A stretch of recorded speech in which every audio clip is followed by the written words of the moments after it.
Hello, welcome to another episode of Boomer Health at Home, the show where we help you and your loved ones live a happy, healthy life. I'm Brett Pulte, your host today, and with me today is Suzanne Upward. She is a registered nurse and the director of nursing for Ameristaff Nursing Services. Today we're going to talk about the different options for care. So, Suzanne, thank you for being with us today. You're welcome. Good morning. That's great. So, can you give our viewers just a brief overview of your credentials and your experiences? Sure. I'm a registered nurse, have been for many years. My background is senior living, senior care. I ran a senior living community for 10 plus years and now have the opportunity and the good fortune for working with AmeriCare. Oh, that's great to hear. So since our show is focused on baby boomers and we kind of try and give helpful tips for everyone, we want to know what are some of the common health challenges that they face when they're aging? Well, falls is the number one risk that seniors or baby boomers have, along with aging comes osteoporosis, cardiac issues, neurological issues, memory issues. It's just part of the aging process. Yeah, a little bit of everything. A little bit of everything. So our topic today is the different options of care for people. So, one of the main things that people look for are the signs that a family member should change their living condition. What are some of those signs that people should look for? So seniors are the best Houdinis in the world. They will tell you that everything is fine, and so you need to really do your investigation. So some of the things you're going to look for is mom or dad is not keeping their hygiene up. They're forgetting to pay their bills. Their neighbors might call you and tell you that they're parking differently in the driveway, things like that. Even the little minute things like that, they're parked askew rather than... That's straight. Got lost. Yeah, that's actually really interesting on that part.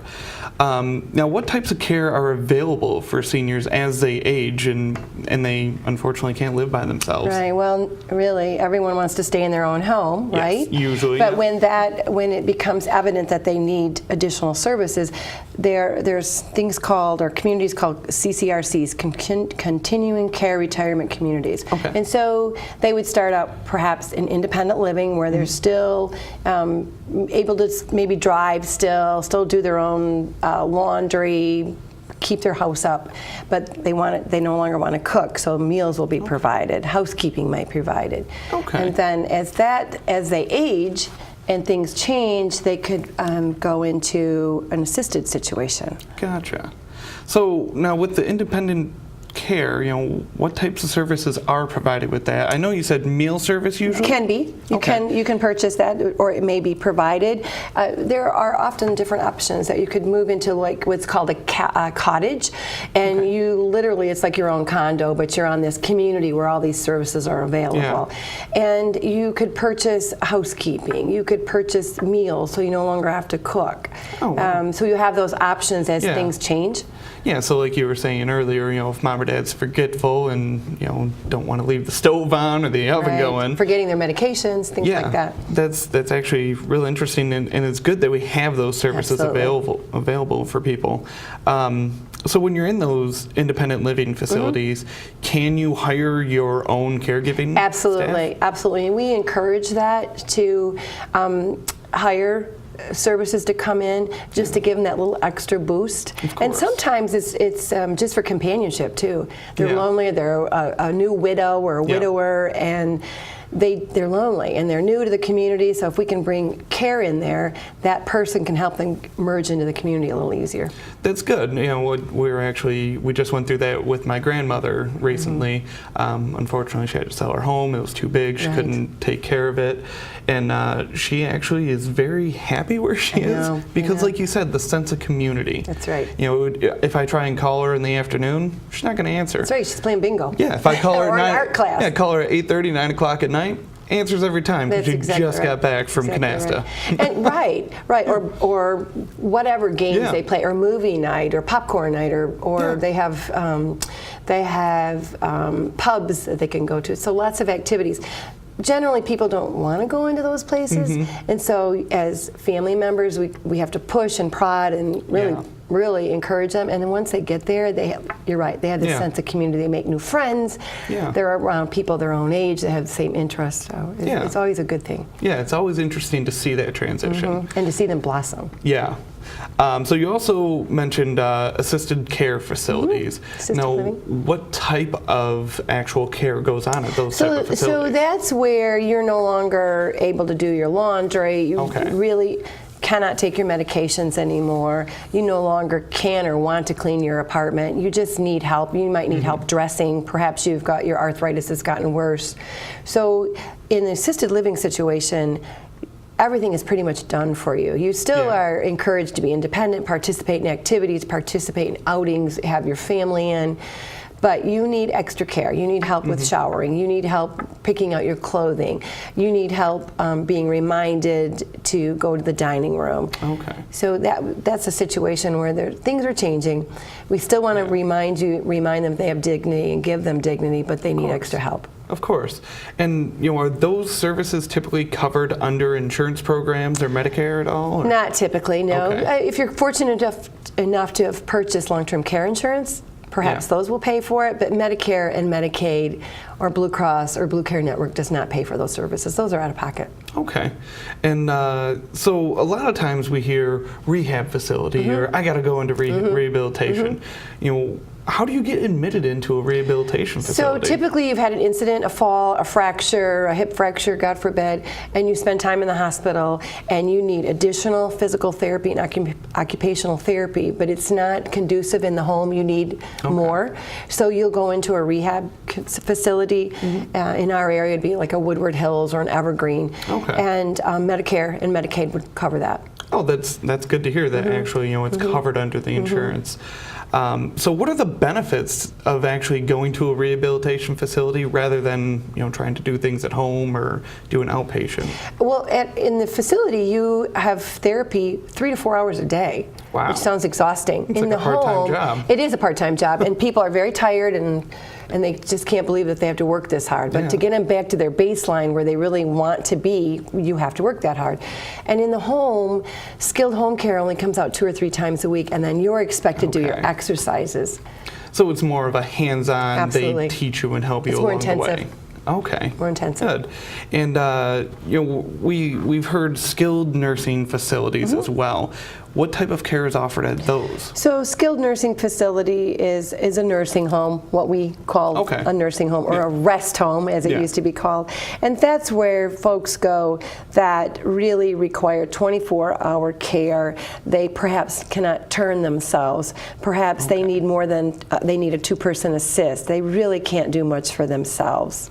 Okay, so it's more for the person that is not, I don't want to say disabled, but getting close to not being able to do anything. Absolutely. Okay. Absolutely. Okay.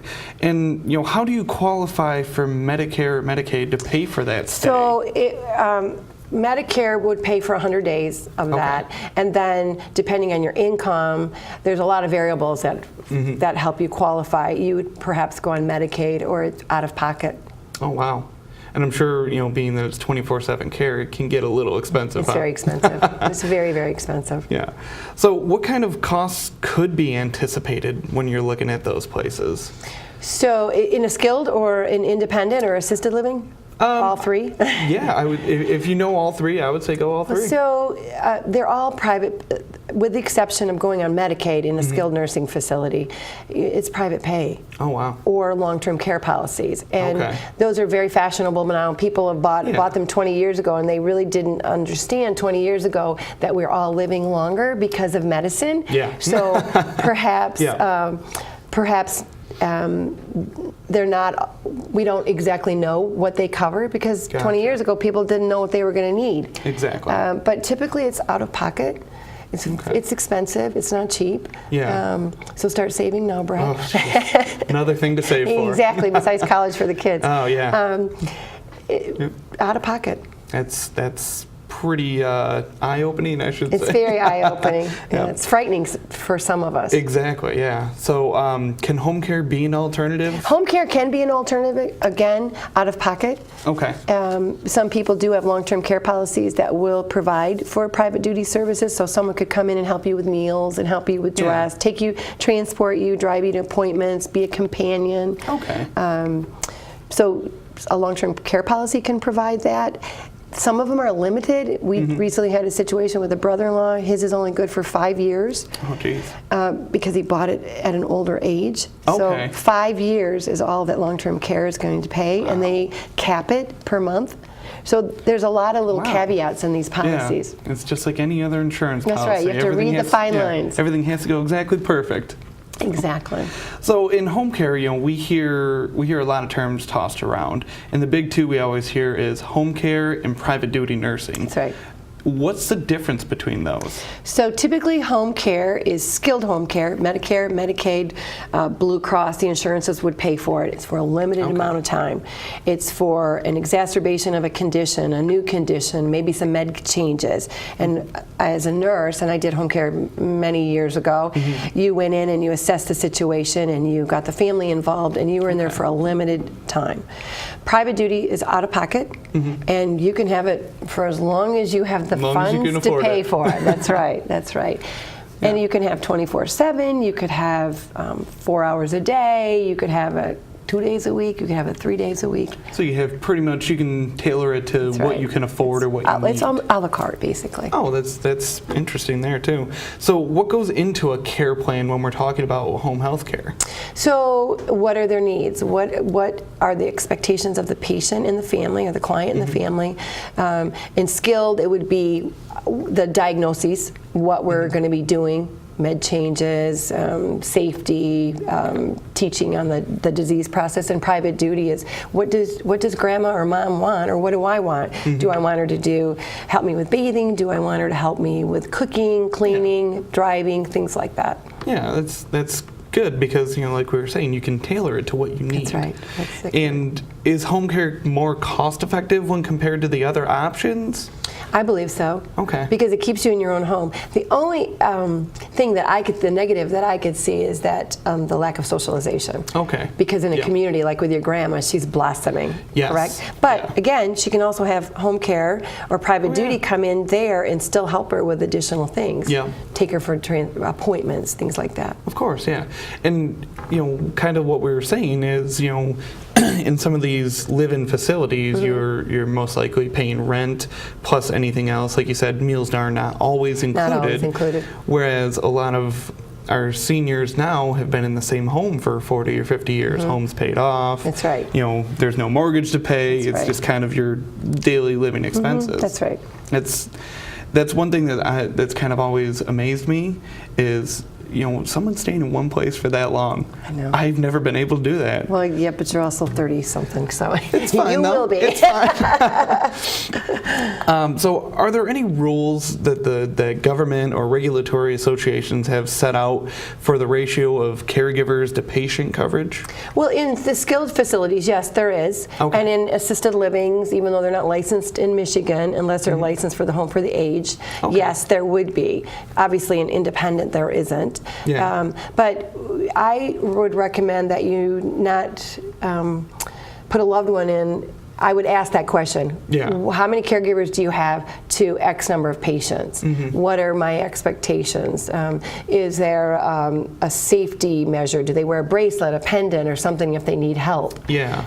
Again, in assisted livings, you still want to give them dignity, so you don't want it to look like a hospital situation or a nursing home situation, but you want to know that there's safety. And I would recommend that you not have a pull cord on the wall, because you don't fall by the pull cord. Exactly. I would recommend a bracelet or a pendant around their neck that they know to use. So it's a lot like when you hear about people talking about schools, the teacher to student ratio. That's exactly right. Lower class sizes to one teacher is usually safer and more conducive to everyone. And healthier, right, that's exactly right. Yeah. So what about Alzheimer's patients? Well, they would go into a memory care unit. Okay, that's going to be the best care. That would be the best care for them. And these units, they're so skilled. These folks that work in them are so skilled. They've been trained on how to deal with dementia or Alzheimer's patients. They're typically a locked and secured environment, so Yeah. you don't have to worry about wandering. They have activities all day long that engage these folks, Yeah. help them keep their mind moving. They are able to control behaviors because, unfortunately, with dementia and Alzheimer's, you do develop. Some people develop behaviors, and so they have special rooms that they can take them into to help them calm down. Okay, and I've been reading articles lately because I still have my grandparents are thankfully still alive, Okay. and my parents are starting to. I don't want to say they're getting old because they're not. But we're aging. But yeah, so it's things that I'm starting to worry about and look into. And I read an article. It was interesting. It was somewhere over in Europe. They built an entire enclosed community. city. Yes. Yeah, they have stores that people can just go to, and yeah. Well, many of the memory care units around the Detroit area are set up that way. So they that's have cool. they have like little streets. We're going to Yeah. go down Main Street, and on Main Street is the hair salon, the ice cream shop, the little general store. Yeah. Maybe in this hallway, it's Elm Street, and they have a little sitting area. Yeah. So that it does look like a city, and it helps trigger memories and reminiscing. And I think that's awesome. And like you've been saying the whole time, it's all about socializing. It is, and dignity. And it lets them have a little bit more of independence. They can make their own choices. Absolutely, and they're safe. Exactly. Safety is the biggest thing. So, we've been talking about Alzheimer's patients, and what differentiates a memory care unit to just general healthcare services? Assisted living or Yeah. So a memory care unit, again, they need more one-on-one. Okay. They need depending on the level of where they are with their dementia or Alzheimer's, they could be very basic and they can still dress themselves. They can still tell you their name. My neighbor's husband has dementia and he's declining, and we're unfortunately watching. It's very sad. But initially when he moved in, he could carry on a conversation. He could dress himself. He could take the dogs for a walk. As his condition has declined, he's not able to do that anymore. So he needs more one-on-one. Gotcha. But once again, we want to give them as much dignity as possible. And they become very frustrated because they have that one split second where they know that they're not the same person they were before. Yeah, and that's always hard to see. It's very hard. Yeah. So should someone start off kind of with home care and then maybe move as they need it? I would recommend that. I would recommend that. And I think as children of older people, we really have to pay attention because, as I said initially, seniors, the older population, are great Houdinis. No one wants to be a burden to their kids. Yeah. And my children will even tell you that I don't tell them everything because I don't want to worry them. And your grandma didn't want to worry you. Of course, yeah. So how's it? You go, oh, Grandma, how's it going? Oh, it's great. Blah blah blah blah. Have you been doing anything? I've been doing this. When in reality, she hasn't been out of the house in 5 days. Yeah. You really have to really pay attention. You might want to look and see, is she paying her bills? Check her mail. Let's look in the refrigerator. Is the food spoiling? Yeah. Let's check the stove. Is there a lot of spillage on the stove? How about her laundry? How's her clothing look? Is she looking disheveled? And my grandma was this very dignified woman, and now she's looking disheveled. Again, is the car cockeyed in the garage? The little things like that, because we're not going to tell you that we're struggling. I have to say, I'm, like you say, Houdinis, but I have to say, I'm pretty proud of my parents over the past probably about 5-6 years since they've seen me grow up and become more of an adult. Can't say I'm a full adult yet, No, but I more think you of.